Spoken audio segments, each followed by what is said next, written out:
Hey guys, so today we are here to tell you actually about the most important influencer, period. I want to be an influencer. Dude, I'm going to influence on YouTube, and I'm going to be on like Snapchat and Instagram and your monkey butt and all kinds of stuff. I'm going to be everywhere influencer.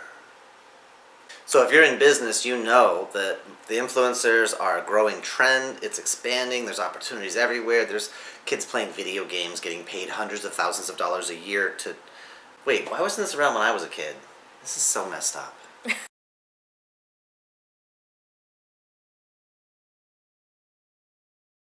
fact is, if you are a parent or an aunt or a person that is actually involved in some way, shape, or form with children, you are actually an influencer.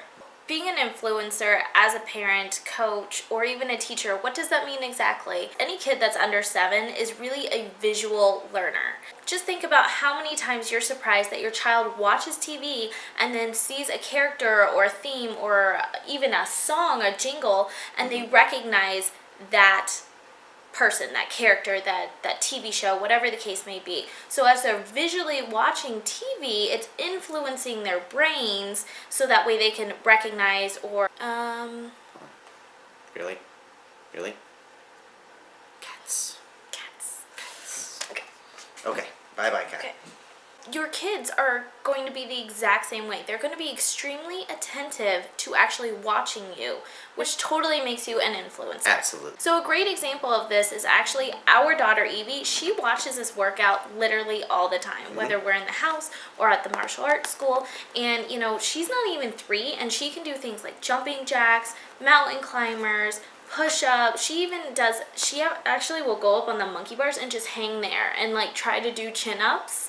It's so cute because she literally watches us all the time work out and she's like, oh, that looks like fun and something like I'm supposed to do too. So she does it with us.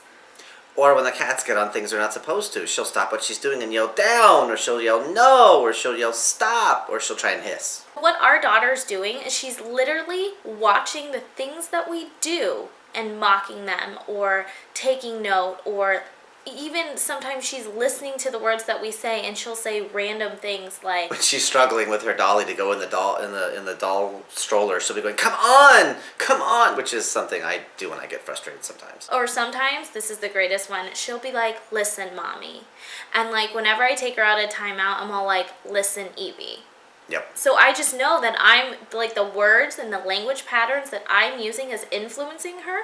The things that she sees around the house and the things that we do is all influencing her behavior. So it's very, very important you spend some time really think about what is the example you want to be setting for your kids, right? How are you managing your business? How are you managing your relationship? How do you talk to people? How do you make time for them or don't? Right? There's when I was a kid, when I was born, there was a song, The Cat's in the Cradle and the Silver Spoon, Little Boy Blue, Man on the Moon, that whole thing.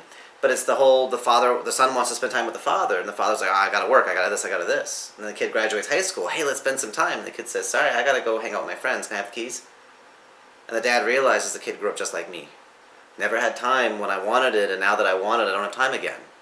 And it's how do we break that cycle? I know for my dad it was a really big metaphor that he wanted to make time for me and my brother.